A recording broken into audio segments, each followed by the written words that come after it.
So we have two big changes coming this week of November 21st, 22nd through next week, November 28th and 29th. You can see there's a shift, particularly with Venus. You want to look down here and notice. Venus is at 22 degrees of Virgo right now in its deepest debilitation. Venus has gone through Cancer, then it went into Leo, and then retrograde back into Cancer, then through Leo, now in Virgo. So since early part of the summer, actually late spring, early summer, Venus has been in some sort of difficult places. Not so bad when it goes through Cancer. We're still kind of connected to the heart, but then it goes into Leo. We become very individualistic, not really wanting to engage or, get involved with others, sort of, accommodate, compromise. We're very much about our own desires and passions. And then it goes back into Cancer. We become emotional about all that. Back into Leo, we're kind of fired up a little bit. That transit of Venus through Leo, a lot of that is when the sort of situation in Israel started. The Hamas, a terrorist attack happened, and Israel, this sort of tyranny. And then Venus goes into Virgo, where it's also been for the last few weeks. We thought maybe there would be a little more diplomacy in that situation. We're now finally starting to see it as Venus is getting closer to going into Libra starting next week. You can see November 29th, Venus 29 of Virgo, then it's going to go into Libra. So finally, I think we're going to start to see hopefully some diplomacy, not just in that worldly situation, but I use the worldly situation to refer to your life situation as well, and perhaps some situations you may have with others in your life, if not romantic relationships, friendships, other kinds of agreements, and maybe strained personal situations, really since the summer, particularly the later part of the summer, when Venus went into Leo and then went retrograde, etc.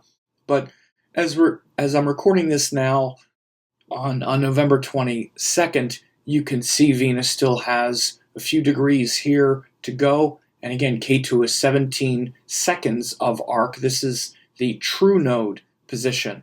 Again, in my view, and I think in the views of any who have really thought deeply about this, we should be measuring the true position of the node, just like we measure the true position of all the planets. Again, you can see we have Jupiter retrograde up here. That's based on its true position, not its mean calculation. We calculate the true position of all the planets, where it goes forward, retrograde, forward, retrograde. Well, so do the nodes. They don't just go retrograde. They are, they go east to west, and then they go west to east, whatever. West to east and then east to west. So the node is going to be changing based on Lahiri Ayanamsha, as I say, right on this date here on November 29th, November 28th, November 29th, and you can see Venus and Ketu are going to cross right at this last degree of Virgo. So again, this is very powerful. Both of these shifts happening simultaneously and crossing at this last degree of Virgo next week on November 29th. So again, big shifts ahead.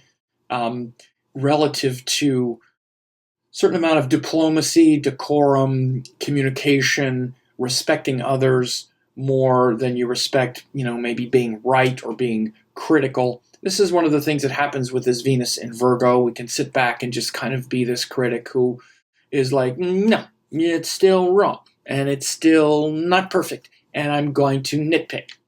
Now again, I'm saying this because this harms the Venus part in us. We are all related to Venus, and Venus is the part of you, the part of me, who wants to have connection. We want to have people like us and be likable to people and be forgiving and accommodating and nice and tolerant. And again, it's the last couple months, and again, especially, literally the last couple months, it's been hard because Venus was in Leo, again, where it's like sort of haughty and very entitled, like I'm entitled to be righteous or something, or you messed up or you did that or whatever, and get on your knees and beg for my forgiveness or for my approval, or I'm entitled to, demand more.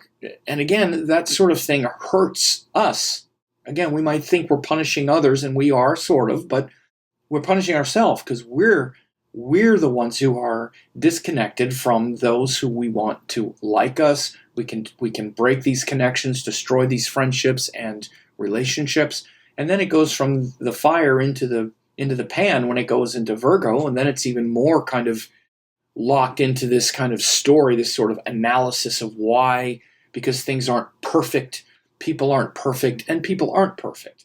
This is why Venus is exalted in Pisces. The highest function of Venus is in Pisces, where we just see the beauty of things. We are, as it says, happy for no reason, where we're just aligned with higher wisdom and beauty. So only another week of that fussiness of Venus, that fussy Venus that we've been dealing with since the summer, in one way or another, in particular the last couple months since September and whatnot, when Venus went back into Leo. So just a quick update here to show you. And again, this big shift is happening where Ketu, the south node, goes into Virgo, and Rahu, the north node, goes into Pisces, where they're going to be for the next year and a half, starting at the very end of November. Again, this is based on the true node, where the true position of the node, where it truly is. And so get ready for that big shift as well. For a limited time, I'm offering 10 hours of masterclasses, Yoga and Vedic Astrology, Quantum Vedic Astrology, and Spiritual Astrology Masterclass. These are 3 great courses that will really help you a lot. Now, in case you don't know who I am, I taught the AstroVed certification course, Dattatreya Shiva Baba, in 2010. Ravi Shankar published my book in 2018.